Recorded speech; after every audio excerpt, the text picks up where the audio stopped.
Why I am not impressed with modern Africa. European infrastructure, built by the Chinese, that's being poorly managed by Africa. Dynast Amir at the Grand Mosque of Jannah. The Bushman Hotel and Café Abidjan, Ivory Coast. The first time I stepped foot into Africa was December of 2011. Prior to that, I was actually planning on enjoying a week of debauchery in Brazil, but those plans were cancelled. I shared the news of my Brazilian vacation being thwarted with my friend, and he convinced me to travel to Tanzania. He himself had recently been and told me that I would love it. Not knowing much about Tanzania, I began researching and I discovered there was an island off of the coast of the mainland of Tanzania called Zanzibar.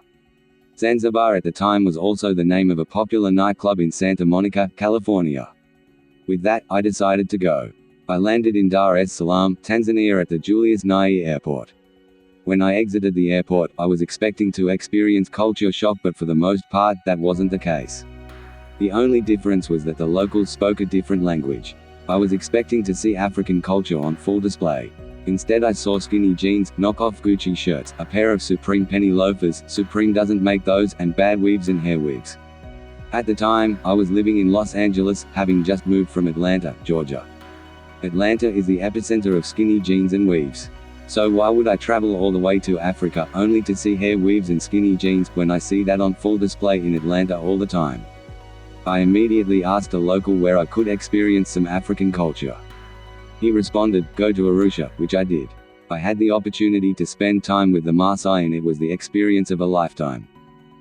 During this time, I was a huge proponent of black economic empowerment. As much as possible, while in Los Angeles, I made sure to circulate my dollars in the black community. I would practice as much as possible buying black-owned. The Koreans did it, the Hispanics did it. Why not us? So I was expecting that when I went to Tanzania, since it was an African country, everything would be black-owned. In my naivety, I was wrong. Ironically, the economy in Tanzania is predominantly dominated by East Indians. At times even, the Indian owners were rude and disrespectful to their African employees. I was not prepared. I'm all for the modernization of Africa. Who wouldn't be? There has to be balance though. As Africans, we can still modernize without compromising our Africanity. China has modernized, and you still see Chinese architecture heavily on display. In Africa, you have European architecture, built by the Chinese mind you. Which is also, in some cases, being poorly managed by Africans. That's a problem, and it's been a consistent issue since colonialism. We willingly gave up what was African in exchange for shiny European trinkets. We found more value in everything European over what we inherited over generations as Africans. Africans are the only people as a whole who demonize their indigenous traditions, religions, and have happily replaced it with foreign religions. A common excuse I get as to why my African friends don't practice their indigenous, or better yet their traditional spiritual systems, but have converted to Christianity and Islam is, "My grandma used to do weird things in the bush with juju." It is not my fault that your grandmother was a nutcase, and African spirituality most certainly should not be negatively stereotyped because of your experience with your grandmother. When you confront these same people, reminding or informing them of the horrors inflicted on millions of Africans at the hands of Christians and Muslims, they will give you every excuse as to why Jesus and Allah is still the way. I am an avid art collector, especially of African artifacts and antiques, and I especially love the traditional masks. My African friends who mean me well would warn me on why I shouldn't acquire these masks, saying they are filled with evil spirits. During colonialism, Europeans were known for stealing these same artifacts, and now European museums from Paris to London are filled with them. There has been an initiative lately for Africans to recover these stolen items.